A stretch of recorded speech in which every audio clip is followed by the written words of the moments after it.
আজকে চলেছে চিনার পার্কের নাম করা সিমলা বিরিয়ানিতে। সিমলা বিরিয়ানি কিন্তু ডেকোরেশন সত্যি দারুণ লেগেছে। দেখো ডেকোরেশনটা দেখা একবার। ক্রিসমাসের জন্য কিন্তু এখানে ভীষণ সুন্দরভাবে সাজানো হয়েছিল। এখানে চলে এসেছে প্লেট, আর আমি অর্ডার দিয়ে দিচ্ছি একটা ফুল প্লেট মাটন বিরিয়ানি। এখানকার স্পেশাল মাটন বিরিয়ানি। এখানে কিন্তু 2 পিস মাটন থাকছে, একটা আলু থাকছে আর একটা ডিম থাকছে। এখানে আলু বিরিয়ানি অ্যারোমাটা জাস্ট দারুণ দারুণ, মানে আমার হেভি সুন্দর লাগছে। আর এখানকার রাইসগুলো দেখা একদম ঝোরঝোরে রাইস রয়েছে এখানে। আর মাটনের 1 পিস কিন্তু আমাকে থালার মধ্যে দিয়ে দেওয়া হয়েছে, আরেকটা কিন্তু ওই থালার মধ্যে থাকবে। দুটো থালার মধ্যে সার্ভ হচ্ছে। এখানে আমাকে দিয়ে দিল হাফ আলু দিয়ে দিল। আলুগুলো কিন্তু এখানে সত্যি খুব নরম তুলতুলে হয়। আমি শুনেছি, আজকে ফার্স্ট টাইম ট্রাই করছি আর তোমাদের সাথে শেয়ার করছি ভিডিওটা কীরকম এখানকার বিরিয়ানি। আর এখানকার সিটিং পজিশন কিন্তু খুব সুন্দর, মানে একটা রাজকীয় ব্যাপার রয়েছে। খুব সুন্দরভাবে ডেকোরেশন করা রয়েছে। আর টেবিলগুলো আর চেয়ারগুলো খুবই সুন্দর লাগলো আমার। আর এখানে যে একটা অ্যারোমাটা সুন্দর আসছে। আর এই যে আরেকটা দুটো থালিতে হয়ে গেছে, মানে দুজনের জন্য কিন্তু এনাফ একটা। মোটামুটি খুব একটা ভালো না, নর্মাল বিরিয়ানির মতন টেস্ট, মানে দোকানের বিরিয়ানি। ও তো খেয়ে বললো ওরা তো একটা ভালো লাগেনি, কিন্তু আমি এবার খেয়ে দেখবো কীরকম কী খেতে।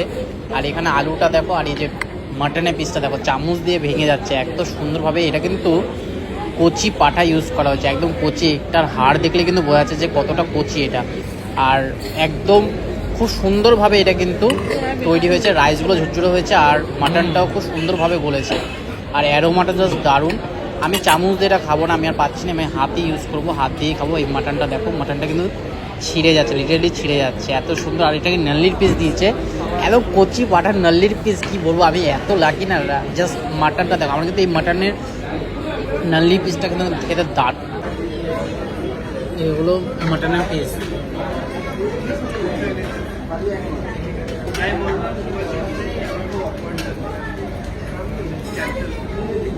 মাটনটা কিন্তু খুব সফট। আর কচি পাটা মাংস, এটা কচি পাটা কিন্তু রেয়াজি না, এটা কচি, সেই জন্য মাংসগুলো ধরলেই ছিঁড়ে যাচ্ছে কিন্তু।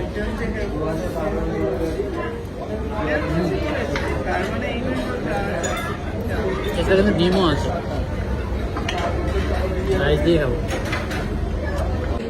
মাটনটা কিন্তু জোরে টেনে ছিঁড়তে হচ্ছে না, একদম হাত দিলে কিন্তু ফুলে বেরিয়ে আসছে। মানে এখানকার মাটন যে কোয়ালিটিটা আছে না, এটা ইউজ করছে দেখা একদম সুন্দরভাবে। মাটনটা ঝরঝরে রাইস রয়েছে, যেরকম দাম সেরকমই কোয়ালিটি। আমার খুব কিন্তু ভালো লাগলো, মানে অতটা ঘি চপচপেও না, মানে অত মশলাও না, একদম সিম্পল, শরীর খারাপও হবে না, এরকম টাইপের বিরিয়ানি আমার যেটা ভালো লাগলো। আর আলুটা দেখো জাস্ট একদম গোলে তুলোর মতো আলু, তুলোর মতো।